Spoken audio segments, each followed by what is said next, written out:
I'm getting a little nervous. You know, you feel it in the air, and as used to like all the variables, there are still so many, and there's an ambition in every corner, and so you're trying to execute. There's so much to remember. Like I can lie in bed and I can run through section by section, and what I'd like to do. And then this morning, you know, whether you didn't get it right, and tomorrow I don't want to get into the corner with less speed. I don't want to miss the shift. And it's this whole series of, which I think, I enjoy those dimensions to it, but it makes it sort of a loaded day before you're really trying to. You get overwhelmed in all the details, I'd imagine. Yeah, but it's part of the fun, I think. So these guys take a lot of the weight off, just all the decisions mechanically. So as we have a lot, and it's interesting, the three guys at the top end have all got different tire choices, and that we rarely see. Oh, really? Usually there's a consensus about this course is sort of that way or this way. Yeah. But I think because it's got 1,000 meters of elevation gain, which is huge, it's probably considerably more than Ogden type thing. Yeah.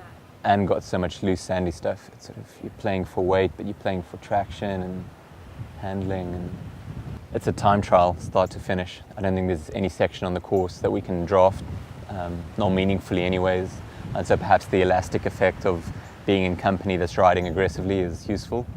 But honestly, I think if you had a poor swim, you just need to get your head down and get into the work. And I think it's a course that is a solo game.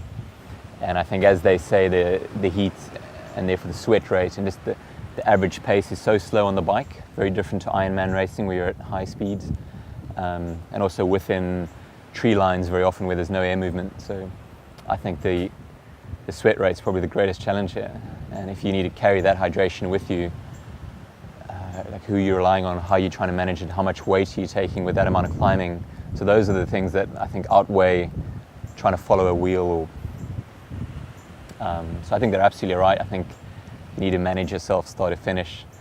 Again, I think we're not going to race under 2.5 hours. It's a long time to be out in these conditions. So it's going to be pretty honest. I think if you've not managed core temperature early on in the race, it's going to show, I hope.